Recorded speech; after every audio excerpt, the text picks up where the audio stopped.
All right, so provider credentialing, if you think about it this way, is more than just a form that you're going to fill out. Credentialing, in essence, is a running application. It is your organization's way of making sure that a provider who's going to join your practice is able to do so from a background standpoint. It's also, from the payer standpoint, the way that they make sure that you can see their members and that you don't have any background history. Right now, it's governed by a few different credentialing organizations that were started in 1990. One of them, a very notable one, is NCQA. That stands for National Committee for Quality Assurance. Thank you. National Committee for Quality Assurance. They're always very, very long, complicated names. However, their entire purpose is to make sure that your organization and the payer is doing correct background checks on a provider. And the way that they entitle that is something called a primary source verification. Primary source looks at the medical license. Have you had any issues with it? Do you still have the correct license for the application that you're submitting? Controlled drugs.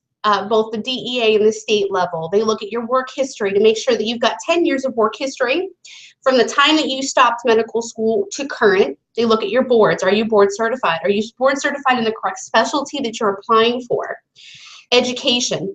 When we say education, they look at the time that you graduate medical school. They want a copy of that diploma, the dates and the information. They look at residencies, internships, fellowships.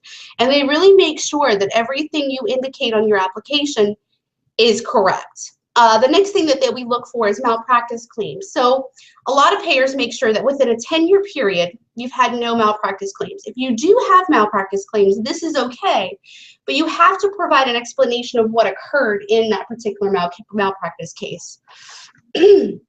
Next, sanctions. So let's say, for instance, something happened and you had a background history problem with Medicare, and Medicare were to have sanctioned you at some point. Now, that doesn't stay on your record forever, but for 10 years, that's going to be a notation that's on your file. So it's CredAccess's job to check your background and to help you form those explanations in advance so that when it goes to the credentialing committee, you fly by with no issues because you already have the documents in place based on the background that we know could come up.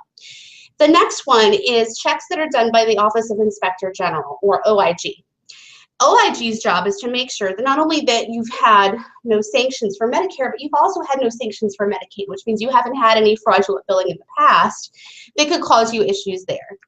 And each one of these, they actually assign you a level. If you've got a clean history, then your credentialing could take 30 to 90 days. If your history has some issues with malpractice claims, so on and so forth, then your credentialing could be delayed. It could make it a level 3.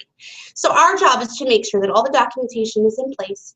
CAQH is the application that we use to communicate with the insurances to show them what your background was, show them what your education is, and to account for any of those issues that you may have had in the past.